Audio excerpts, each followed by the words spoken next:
দিয়েছেন, বলেন সুবহানাল্লাহ। এই যে বিনামূল্যে আমাদের শরীর পা থেকে মাথা পর্যন্ত যে নিয়ামতগুলো আল্লাহ তাআলা দিয়েছেন, এটার শুকর যদি আমরা আদায় না করি তাহলে কি হবে? তাহলে হবে আপনার হাই প্রেসার। রাগ করেন না কিন্তু, আপনার হাই প্রেসার হবে, আপনার এই কি বলে ব্রেন স্ট্রোক হবে, আপনার হার্ট স্ট্রোক হবে, আপনার বিভিন্ন ধরনের সমস্যা শরীরের মধ্যে জর্জরিত হয়ে যাবে। আজকে আমাদের গ্যাস্ট্রিক আলসার, ডায়াবেটিস বলেন, আপনার প্রেসার বলেন, যত রোগ বলেন, এই সমস্ত রোগের সব কিছুর মূল দোষী হলাম আমরা। কারা? আমরা। এর কারণ কি? আমরা নবীজির সুন্নাত আমল করি না।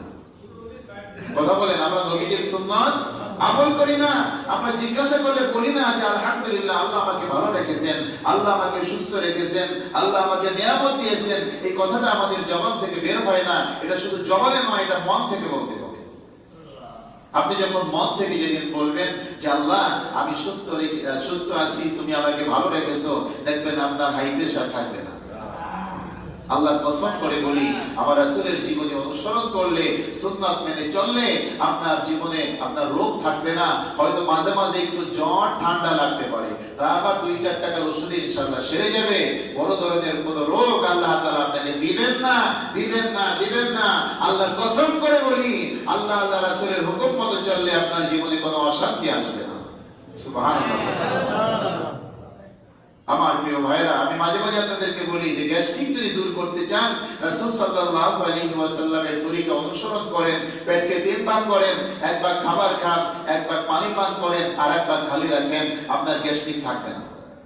তারপরে যাদের গ্যাস্ট্রিক আছে, আপনারা সকাল বিকাল মেথি খান।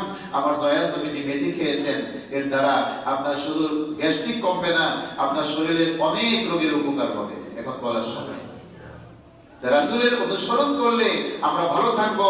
হাসপাতালে গেলে, ঢাকা শহরে হাসপাতালে গেলে দেখা যায় এমন কোন হাসপাতাল নাই যে হাসপাতালে ডাক্তারের সিরিয়াল লেগে থাকে না। ঠিক কিনা বলেন? আল্লাহ তাআলা তাসবিহ করেন, সুবহানাল্লাহ ওয়ালহামদুলিল্লাহ।